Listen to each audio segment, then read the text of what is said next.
I stole the wealthy life meant for your son. Look at that crippled beggar, he's your real flesh and blood. Tammy screamed the words, her voice echoing through the silent ballroom. She expected me to crumble. She waited for the wail of a broken mother. Instead, I handed her a surprise. I knew. For 18 years, I knew she had swapped the babies. I watched her treat her own biological son like an enemy, grinding him into a disabled wreck, thinking she was hurting mine. This is my silent revenge. The nanny stole a life for 18 years, and in the end, she stole absolutely nothing. 正文 Chapter 1 Montgomery got into his dream school. An Ivy League acceptance letter sat on the mantel, the golden ticket to his future. 18 years old. To celebrate, I threw a gala that would make the society pages. This wasn't just a party, it was a coronation. I was finally fulfilling my late husband, Stanford's, will. I transferred 40% of the company shares to Montgomery's name and handed him the deed to a luxury penthouse. The champagne was flowing. The move was electric. Then Tammy stepped forward. Priscilla, I'm so sorry. Her voice was full of pride, and her eyes flashed with unbridled arrogance. But I'm a mother, too. I wanted a beautiful future for my child, and my means were limited. So, on the day you gave birth, I made a switch. I took your son and gave you mine. She gestured grandly to Montgomery, who stood frozen in his tailored tuxedo. Now that he's a man, a successful, educated man, it's time I claimed my biological son back. The room went dead silent. I shifted my gaze to the boy Tammy had dragged in. The one she claimed was mine. Trevor. He was hunched over like an old man, his spine twisted. His skin was weathered and dark from exposure. He was emaciated, a skeleton wrapped in rags. But it was his face that drew the gasps. The left side was a melted ruin, scar tissue stretching tight where boiling oil or water must have scalded him years ago. He looked at me. Terror warred with a desperate, pathetic longing in his eyes.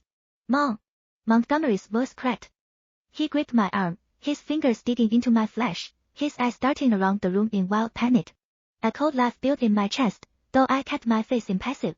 Tammy thought she was dropping a nuclear bomb on my life. She didn't realize I had defused it years ago. She was the one standing in the blast zone. Tammy turned to my tall, handsome Montgomery, her face twisting into a grotesque mask of maternal affection. The person you should be calling mom is me, not her. Yes, I swapped you, but I stayed as your nanny, didn't I? I've been right beside you.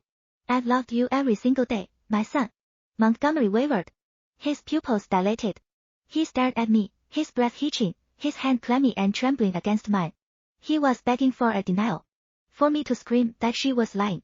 Before I could speak, the shock in the room broke. The whispers started like a brush fire. God, the cruelty. Swapped at birth. Priscilla raised a stranger's kid for 18 years. That's a nightmare. Wait, that creature she's dragging, that's the real heir. Look at his face. Who does that to a child? It's horrific. One of the guests, a man near the front, couldn't hold back. He stepped forward, pointing an accusing finger at Tammy. Why would you do that? The family treated you well. They trusted you. Tammy sneered, shedding the fake apology. I told you. I'm a mother. She looked around the opulent ballroom with naked envy. I saw them eating the best food, living like royalty while I had nothing. I realized I would never have this life. I wanted my son to have it. I wanted him to be a king. Is it a crime to want the best for your own child? Chapter R. I stared at her, my gaze cold enough to freeze nitrogen. You think this is right? You think you're the hero of this story? Tammy shrugged, the picture of casual malice. You people are swimming in money. Why not share the wealth? I just leveled the playing field.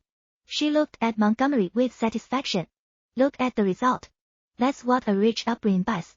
Handsome. Ivy League. A future so bright it burns. She smirked. He won't have any trouble finding a trophy wife. A girl stepped out from behind Tammy. Crystal. I recognized her instantly. The neon green hair, her ears full of earrings, and her heavy makeup. She used to tag along to help whenever Tammy cleaned my house. Crystal's eyes locked onto Montgomery, practically glowing with greed. Damn, Mom. That's my brother. She popped her gum again. Major upgrade. Way better than that useless piece of trash we've been stuck with.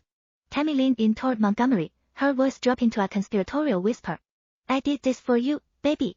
I risked jail time to get you out of the gutter. If I hadn't swapped you. She jerked her chin toward the silent boy beside her. You'd be the one standing there in rags. Trevor kept his head down. He didn't make a sound. He was a ghost haunting his own life. Montgomery didn't look at her. His eyes were glued to the boy. To Trevor. Specifically, to the way Trevor stood. His left leg didn't bear weight. The shin bone of his left leg looked like it was misaligned. His leg. Montgomery's voice trembled, barely audible. What happened to him? Tammy waved a hand dismissively. Oh, that? He was being a brat. Your father and I, well, we needed to teach him a lesson. We went a little too hard. She let out a cackle that grated on my nerves. But hey, we didn't have the cash for a fancy doctor, so we just let nature take its course. Who knew it would end up looking so gnarly? She laughed right in my face, a sound of pure, unfiltered provocation. Son, you ever meet a parent who treats a stranger's kid like gold? Otis stepped forward. He was a walking red flag, greasy hair, sweet crust cake in the corners of his eyes, and a stench of stale whiskey and sweat that hit me from 5 feet away. He grinned, revealing yellow teeth. We beat him because he wasn't ours. Simple as that. Sometimes we just lose control, you know. The ungrateful little brat should be thankful we didn't kill him. He owes us for every scrap of food he ate. Exactly, Crystal sneered, checking her chipped nail polish. Who wants an ugly waste of space like that around? I always wondered why I hated his guts. Turns out, my intuition was right. He's not blood. That explains the vibe. Montgomery swallowed hard. All the color had drained from his face. He pointed a shaking finger at the melted ruin of Trevor's left cheek. And the face,